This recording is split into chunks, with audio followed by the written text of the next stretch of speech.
మిథున రాశి వారికి జాన్యువరి నెల 2026 సంవత్సరంలో గోచార ఫలితాలు ఏ విధంగా ఉన్నాయో సశాస్త్రంగా తెలుసుకునేటటువంటి ప్రయత్నం చేద్దాము. ఇక్కడ గురువు మిథున రాశి వారికి జన్మంలోనే నెలంతా సంచారం చేస్తారు. జన్మంలో గురు సంచారం గోచార రీత్యా శుభ ఫలితములు ఇవ్వజాలదు. అక్కడ మన ప్రవర్తన, మన ఆలోచన ధోరణి అంతా భిన్నంగా ఉంటుంది. ఎక్కువగా మనం చెడు వైపుకి ఆకర్షితులయ్యేటటువంటి అవకాశం మిథున రాశి వారికి గురువు కల్పిస్తూ ఉన్నాడు. చేత మనంతటా మనమే దాన్ని నియంత్రించుకునే ప్రయత్నం చేయాలి. గురువును ప్రసన్నం చేసుకోవాల్సి ఉంటుంది, గురుగ్రహాన్ని.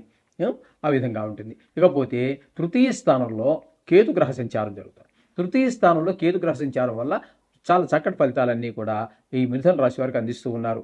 ఏంటంటే మిథున రాశి వారికి ఇంట్లోనూ బయట ఉద్యోగ స్థలాల్లో, వ్యాపార స్థలాల్లో ఎవరో ఒకటి ఏదో వృత్తి చేస్తూనే ఉంటారు. వారు చేసే అన్ని చోట్ల కూడా ఏ వృత్తి చేయనటువంటి ఇంట్లో దగ్గర కూడా మన కుటుంబ సభ్యులు అందరూ కూడా ఈ సహకరిస్తూ ఉంటారు. ఆ సహకారం వల్ల ఇంతమంది మనకున్నారు అనేటువంటి ఒక ధైర్యంతో మనం చేసేటటువంటి వృత్తిలో ఒక మరొక మెట్టి ఎక్కడానికి మనకి మంచి అవకాశంగా కల్పిస్తూ ఉన్నారు కేతు భగవానుడు ఇక్కడ. ఇకపోతే ఈ మిథున రాశి వారికి సప్తమ అష్టమ స్థానాలలో 4 గ్రహాలు, అవే 4 గ్రహాలు సప్తమంలో సంచరించేటటువంటి శుక్ర, రవి, కుజ, బుధ గ్రహాలే మళ్ళీ వాటి యొక్క సంక్రమణం చెంది మకరంలో అంటే అష్టమ స్థానంలో సంచరిస్తూ ఉంటారు. దీని ఫలితాలు ఏ గ్రహానికి విడివిడిగా మనం చెప్పుకునే ప్రయత్నం చేద్దాము. శుక్రుడు 7వ స్థానంలో సంచారం చేస్తూ ఉన్నారు.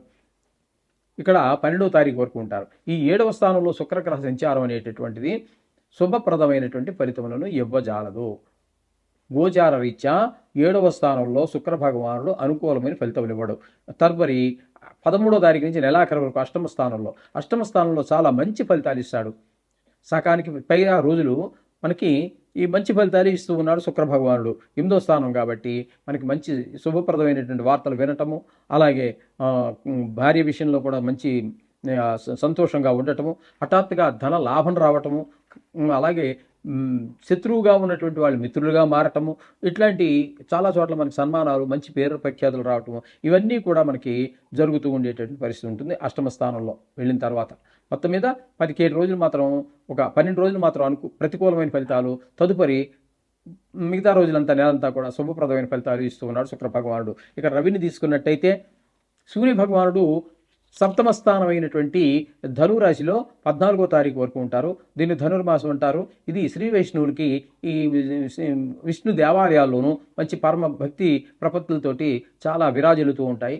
ఈ విధమైనటువంటి కాలం అంతా కూడా ఇక్కడ 7వ స్థానంలో జరుగుతుంది. కానీ మనకి ఈ రాశి వారికి మాత్రం, మిథున రాశి వారికి మాత్రం శుభప్రదమైనటువంటి ఫలితాలు అయితే ఏమీ గోచరించవు. అక్కడ 7వ స్థానంలో ఉన్నారు కాబట్టి భార్యాభర్తల మధ్యన కాస్త చిట్టపట్టలు, అలాగే జాయింట్ వ్యాపారం చేసేవారి మధ్యన కూడా ఏకాభిప్రాయం లేకపోవటం లాంటి పరిస్థితులు ఉంటాయి. తద్వారా ఏకాభిప్రాయం లేకుండా భిన్నాభిప్రాయాలు ఉన్న దగ్గర ఖచ్చితంగా అక్కడ వ్యాపారం అయితే వ్యాపారం, ఇంట్లో పరిస్థితులు అయితే ఇంట్లో పరిస్థితులు డౌన్ అయ్యేటువంటి పరిస్థితులే ఉంటాయి. కానీ ఏకాభిప్రాయం ఉంటేనే ఏదైనా ముందుకు వెళ్ళడానికి అవకాశం ఉంటుంది. ఇది ఒకటి గమనించుకోవాలి. అలాగే రవి యొక్క సంచారం తీసుకున్నట్టయితే 7వ స్థానంలో, ఇది కూడా కుటుంబంలో మనకి భార్యాభర్తల మధ్యన అన్యోన్యత లేకపోవటము, లేకపోతే ఆవిడ ఆరోగ్యంలో కొంచెం క్షీణత రావటము, ఇట్లాంటివన్నీ 14వ తారీఖు వరకు ఉంటాయి. తదుపరి సంక్రమణం, మకర సంక్రమణం అంటే మకర రాశిలోకి ప్రవేశిస్తారు ఆయన.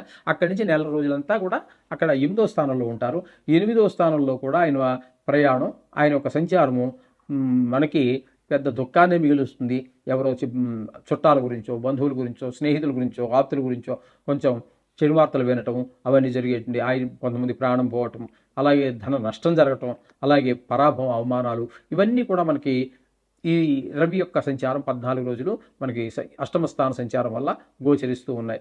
అలాగే ఈ కుజుని యొక్క సంచారం తీసుకున్నట్టయితే 15వ తారీఖు వరకు సప్తమ స్థానంలో, ఇది కూడా భార్యాభర్తల మధ్యన జాయింట్ వ్యాపారం చేసేవారి మధ్యన విభేదాలు సృష్టిస్తే, అలాగే 8వ స్థానంలోకి వచ్చాక అది కూడా చెడు ప్రభావాన్ని చూపిస్తుంది. మనకు అయిన వాళ్ళు, మిత్రులు ఎవరి గురించో వారి గురించి ఒక దుర్వార్త వినటము, అలాగే ధన నష్టాలు జరగటం, అవమానాలు, పరాభవాలు అవి కూడా మామూలే. రవి అక్కడ ఏ ఫలితాలు ఇస్తూ ఉన్నారు 8వ స్థానంలో, అదే ఫలితాలని కుజుడు కూడా ఇస్తూ ఉన్నాడు. ఇక్కడ ఇక 4వ గ్రహం అయినటువంటి బుధ గ్రహం అంటే సప్తమ అష్టమ స్థానాల్లో 4 గ్రహాలు సంచరిస్తున్నాయని చెప్పుకున్నాం కదండి. ఇప్పుడు 3 గ్రహాలు చెప్పుకున్నాం. ఇప్పుడు 4వ గ్రహం అయినటువంటి బుధ గ్రహం 17వ తారీఖు వరకు సప్తమ స్థానంలో ఉంటుంది. ఈ సప్తమ స్థానంలో ఉన్నప్పుడు మిగతా గ్రహాలు వాటి పని అవి చేస్తుంటే బుధుడు మాత్రం భార్యాభర్తల మధ్యన ఏకాభిప్రాయానికి మంచి కృషి చేస్తూ ఉంటాడు. అలాగే జాయింట్ వ్యాపారస్తుల మధ్యన కూడా అన్యోన్యత ఏర్పడి వ్యాపారం ముందుకెళ్లేటువంటి ప్రయత్నం బుధుడు చేస్తూ ఉంటాడు. తదుపరి ఆయన 18వ తారీఖు నుంచి నెలాఖరు వరకు అష్టమ స్థానంలో కూడా బుధుడు మనకి యోగకారకమే అవుతున్నాడు. 2 గ్రహాలు మాత్రం అష్టమ స్థానంలో శుక్రుడు బుధుడు ఇద్దరు మాత్రమే యోగాన్ని ఇస్తారు. మిగతా ఏ గ్రహము కూడా అష్టమ స్థానంలో శుభ ఫలితములను ఇవ్వజాలదు. ఇక్కడ అష్టమ స్థానంలో ఉన్నప్పుడు ఆయన మంచి ఫలితాలు ఇస్తాడు. కాబట్టి మన వారెవరో ప్రాణాపాయం నుంచి బయటపడ్డారనో లేకపోతే ఒక శుభవార్త వినటమో అలాగే ధన లాభం రావటం మనకి ఏవో మంచి పేరు ప్రఖ్యాతి రావడం ఇట్లాంటివన్నీ కూడా మనకి బుధుడి యొక్క సంచారం 18 అష్టమ స్థాన సంచారం చాలా శుభప్రదమైనటువంటి ఫలితాలన్నీ ఇస్తూ ఉన్నాడు. ఈ విధంగా ఉంటుంది 4 గ్రహాల యొక్క పరిస్థితి. ఇకపోతే భాగ్యస్థానంలో రాహుగ్రహ సంచారం. భాగ్యస్థానంలో రాహుగ్రహ సంచారం మంచిది కాదు.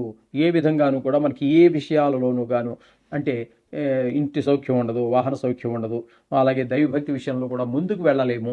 ఆ విధంగా తండ్రి గారి ఆరోగ్య విషయంలో కూడా కొంచెం ప్రత్యేకమైన శ్రద్ధ తీసుకోవాలి. కొంచెం దాన ధర్మాలు అవి చేస్తే మంచిది. కానీ అలా గుళ్ళు గోపురాలు తిరిగితే మంచిదే. కానీ అవకాశాన్ని కూడా కొన్ని సందర్భాల్లో మనకి ఈ రాహుగ్రహ సంచారం వల్ల అది కూడా లభించకపోవచ్చు. నేను టికెట్ రిజర్వేషన్ చేయించుకున్నా అన్నా కూడా ఏమీ జరగకపోవచ్చు. ఈ విధమైన ఫలితాలన్నీ భాగ్యస్థానం రాహు వల్ల జరుగుతూ ఉంటాయి. ఇకపోతే దశమ స్థానంలో శని సంచారం. ఇది వృత్తిపరమైనటువంటి ఇబ్బందులన్నీ కలుగుతాయి. రకరకాల వృత్తులు ఉన్నాయి ప్రపంచంలో. ఆనాడు ఈ శాస్త్రాలు రాసే నాటికి లేనటువంటి వృత్తులు కూడా ఎన్నో వచ్చాయి. ఈనాడు కాలంలో కొత్త సృష్టించబడుతున్నాయి. కాబట్టి ఈ దశమ స్థానంలో ఉన్నటువంటి శని వలన ఎవరు ఏ వృత్తి చేసినా కష్టానికి తగినటువంటి ఫలితం రాకపోవటము, అలాగే అక్కడ చాలా ఇబ్బందులు కొత్త ఇబ్బందులు రావటము, లేకపోతే పాత ఇబ్బందులే మరింత ఎక్కువగా రావటము, శ్రమకి తగినటువంటి ఫలితం లేకపోవటము లాంటివన్నీ కూడా ఈ మిథున రాశి వారికి ఈ శని భగవానుడు ప్రసాదిస్తూ ఉన్నాడు. ఇది గమనించుకోవాలి. కాబట్టి మొత్తంగా మనం చెప్పుకోవాలి అన్నట్టయితే ఈ మిథున రాశి వారికి 3వ స్థానంలో ఉన్నటువంటి కేతువు పూర్తి ఫలితాలు ఇస్తూ ఉన్నాడు. బుధుడు పూర్తి ఫలితాలు ఇస్తూ ఉన్నాడు. శుక్రుడు మాత్రం ఒక 18 రోజులు ఫలితాలు ఇస్తూ ఉన్నాడు అంతే. మిగతా గ్రహాలన్నీ కూడా కొంచెం ప్రతికూలంగానే ఉన్నాయి. కాబట్టి ఖచ్చితంగా మనం చెప్పుకుంటున్నట్టుగానే నవగ్రహాలకు సంబంధించినటువంటి శ్లోకాలు చదువుకోండి.